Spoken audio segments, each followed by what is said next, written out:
भाइ साहब के छ फेरिको जागिरमा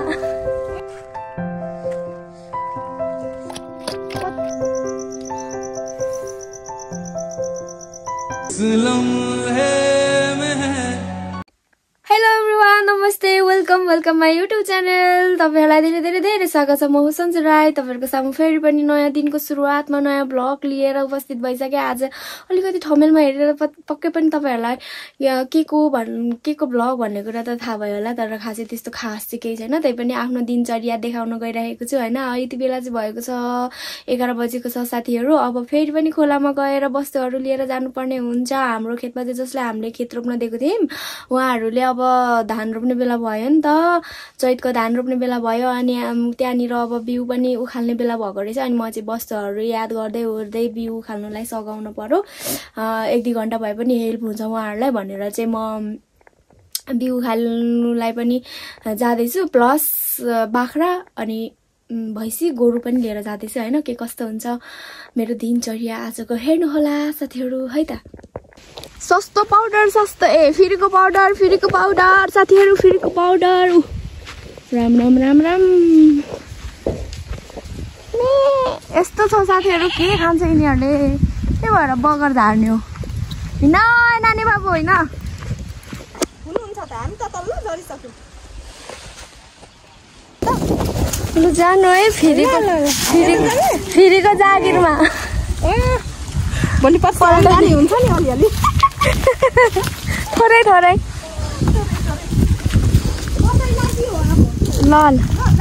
ल बेलुका निस्किनु नि त नभए। बिचराहरू बल्ल खेतमा आइपुगे साथीहरु हेर बिचराहरू। म पनि गलेर छात्तै भए।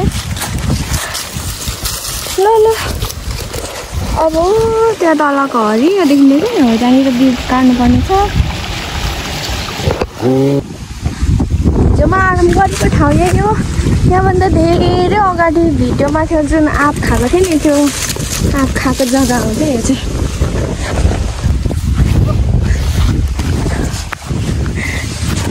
भाइ साहब के छ आजदेखि रोप्नु थाल्नु भएको कि के हो?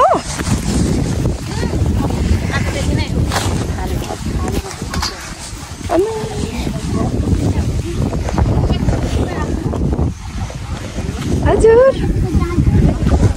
जोत्नु मजा आउँदैछ। मेरो भैँसी गोरुहरू हेरिदिने मान्छे नै हुनुहुन्न रहेछ आज त।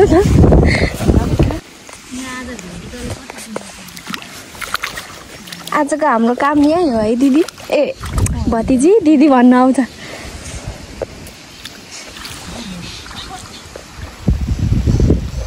यो चाहिँ हाम्रो जग्गा, हाम्रो खेत हो।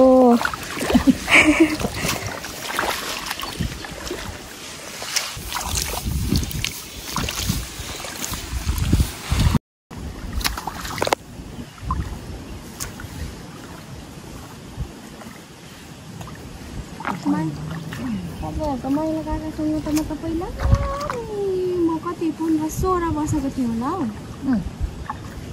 अघि पर हुँदा सोध्नु हुँदैछ। अब लामो छ लामो त होइन छुट्टै छ त्यही पनि।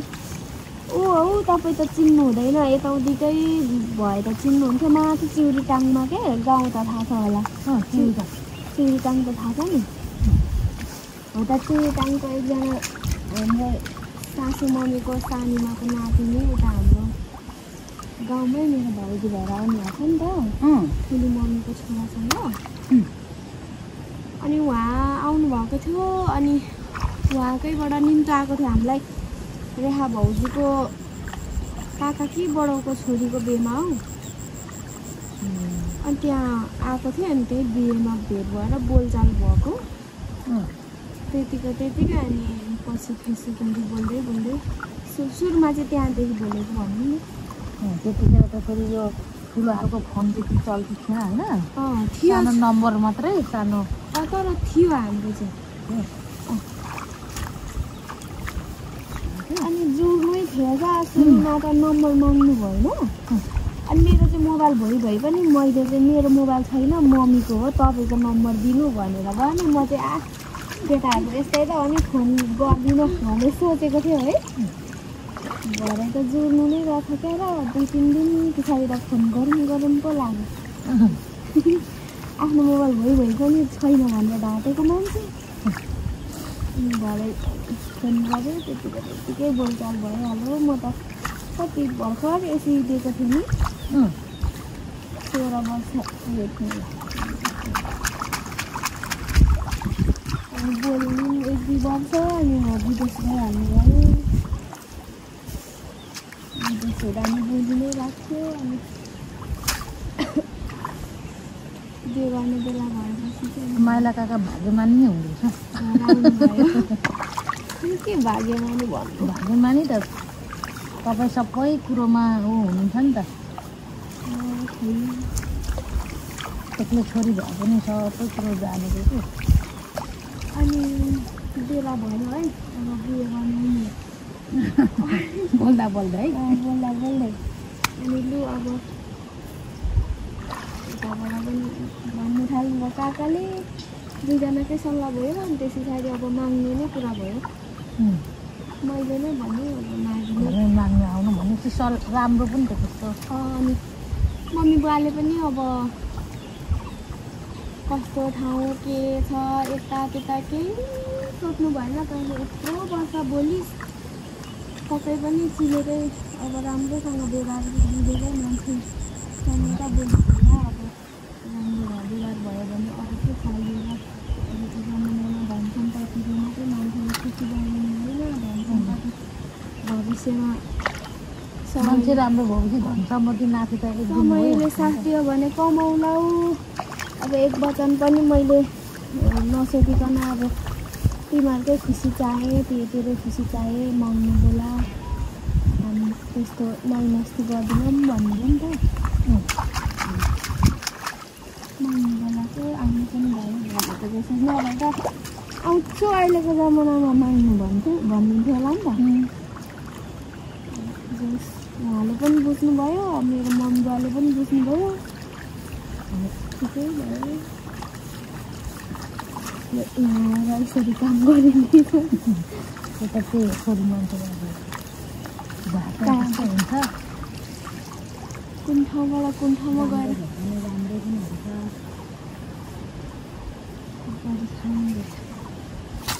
गरी गर्दाखेरि गरी खाने ठाउँ छ उसले पनि जानु भने के त उसको पनि अनि हात पाउ राम्रै छ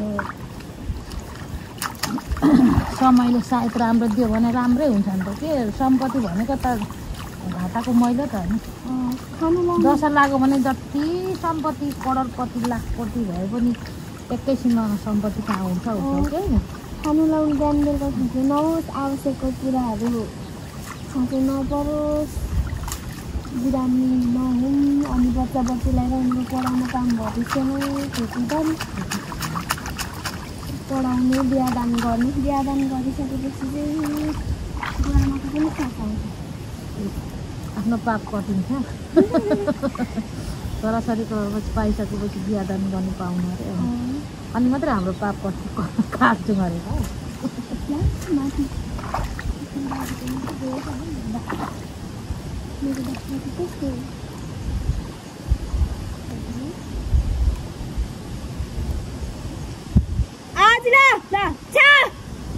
कोही छैन हौ आजो त्यताउली पनि हाम्रो हो कि होइन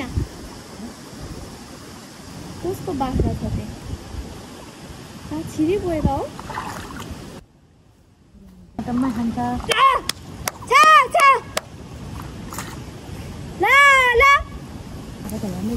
हाम्रो त्यसै त बाख्रा त खान्छ नि पायो भने त्यो अघि यहाँ निस्क्यो नि तिनीहरू चाहिँ अलिक बदमास गर्छन् हौ कालीहरू चाहिँ वास्ता गर्दैन त भैँसी र त्यो गोरुहरूले त के खान्छन् त हौ त्यहाँ छोडेकै छैनन् है आमा तिनीहरू त त्यही छ नि त लक्ष्यहरू पनि रहेछ नि त त्यो तर पनि चढ्दैछ नि यताउता चटपटाएको छैन अघि मासतिर गएको त्यो खेलाइदिनु होला ओह्रालोतिर ऊभो चाहिँ जानु नदिनु है भनेको छु ओह्रालोतिर बेसी पक्रिनु त्यहीँ चढेछ तिनीहरू पनि रहेछ नि त लच्छी चाहिँ रहेछ कि अचल त केही छैन पढामा पनि माथि पाखामा भन्दा चाहिँ अलिअलि अलिक कतै टोक्छ कतिको वस्तुहरू चढ्छ त हौ भन्दै अलिअलि कुरा गर्ने नि त अर्कोले आउँछ त्यहीँ टोक्छ अर्कोले आएर त्यहीँ टोक्छ त्यहीँ टोक्छ केही छैन त्यो बाँच्नु पर्छ किन यसरी पानीले धोका दिँदैछ भोलिपछि त घाँस पुरो हो भने त आमामा कम झन् कुद्छ नि त्यतिखेर त अन्त त्यो बर्खालाई थुप्रो घाँस हुन्छ नि आमामा चढ्नै मान्दैन पो त झन् घाँसमा लानुपर्छ कि झन् उनीहरू त बौलिन्छ पो त घाँस भएको पाखातिर चढ्नु त्यो लामो घाँसमा लानुपर्छ कि त्यो सालिमहरू हुन्छ नि त्यति पलाको खाओस् छिट्टै अगाओस् हुनु टन्न होस् भन्नुपर्छ यत्रो साथ चढ्दैन अरू भन्दा पनि बाख्रा पानी परेको बेला त बिजोक हुन्छ घाँस चढेन रोटी सक्छन् पर्सिको बुधबार त अनि यति अलिकति त रहन्छ यता फेरि मैले 23वटा नाम गर्नु अहिले त बिर्सिसकेको छु जति बसेर अब त्यो नाम राखिदिनेहरू पनि कहाँ पुग्नु भयो अनि कोही बित्नु भयो नि त अनि सम्झेको कुनको नाम थियो भने कति बिर्सिसकेको छु मैले त पहिले अब मेरो मेन नाम सन्जु होइन सन्जु बुनु नानीदेखि लिएर झिम्की बटुकी बन्दुकी चिम्री पुताली झामपुताली त्यस्तो त टुनी बोटे बुने टुनी मोटी प्यारो नाम राख सानोमा झिम्की चिम्री त्यस्तो बन्दाखेरि त ट्याक्कै 23वटा पुऱ्याएको थियो एकचोटि नेपी भन्नुहुन्थ्यो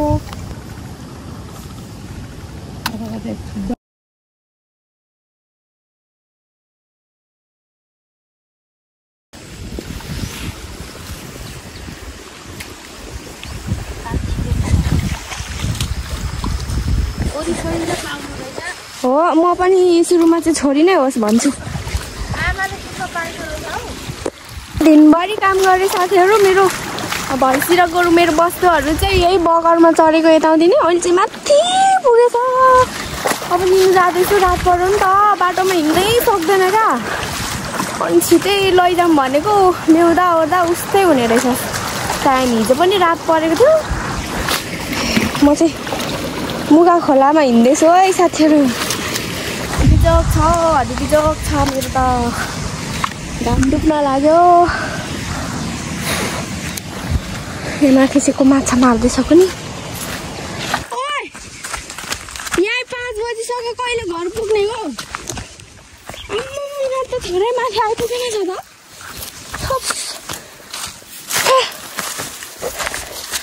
यहाँ 5 बजिसक्यो साथीहरू कहिले घर पुग्ने फेरि हिजोको टाइम हुने भयो उता अब बाटो खोज्दै ठिक्क हुने पर्यौँ हामी ढेँडो झन्डै मारौँ मलाई किचार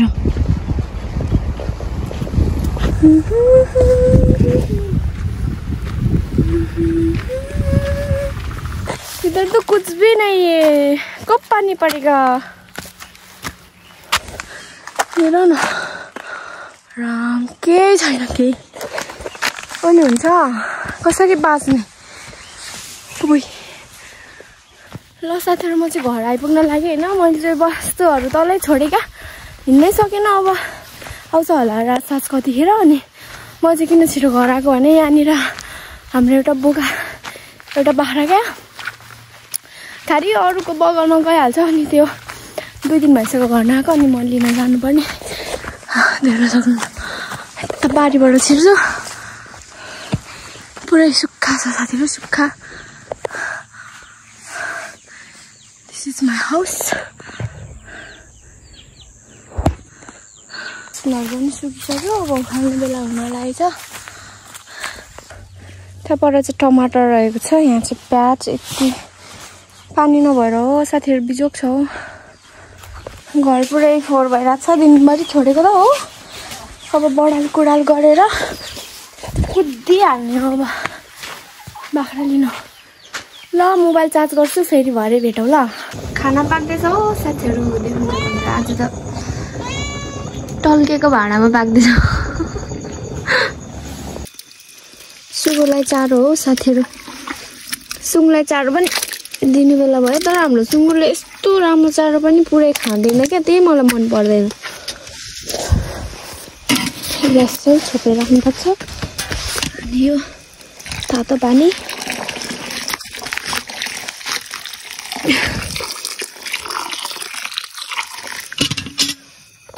त्यो छ क्या, अघि घोप्टायो कति मातेको होला नि प्रभु। म चाहिँ सब्जी पकाउनुको लागि प्याजको पत्ता लिनु गयो हो, देख्न सक्नुहुन्छ।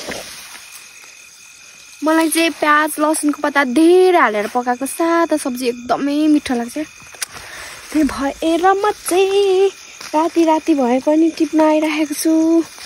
खोइ बाटोदेखि नलाने हो लसुनको पत्ता,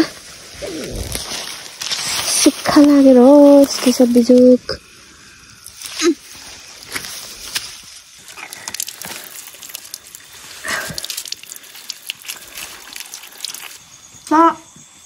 म चाहिँ होइन खानाको सट्टा अरू कुरा छ भने चाहिँ फेरि खाना खाँदिनँ।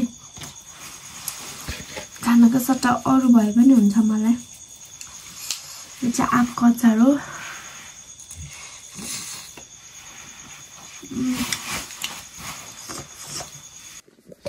म चाहिँ खानासाना खाइवरी धन्दापात सकेर चाहिँ आफ्नो रुममा हात खुट्टा मुख धोइवरी आइसकेँ होइन सुत्नका लागि। अनि आजको मेरो दिनचर्या चाहिँ तपाईँहरूलाई सर्टकट रूपमा देखाइहाल्यो। के कस्तो लाग्छ कमेन्ट बक्समा पक्कै पनि भन्नु होला होइन। जति पनि नयाँ साथीहरूले वाच गर्नुभयो प्लिज सब्सक्राइब है। अनि अर्को भ्लगमा भेट्ने बाचाको साथ तपाईँहरूसँग सुत्न चाहे। Bye bye, good night, see you again.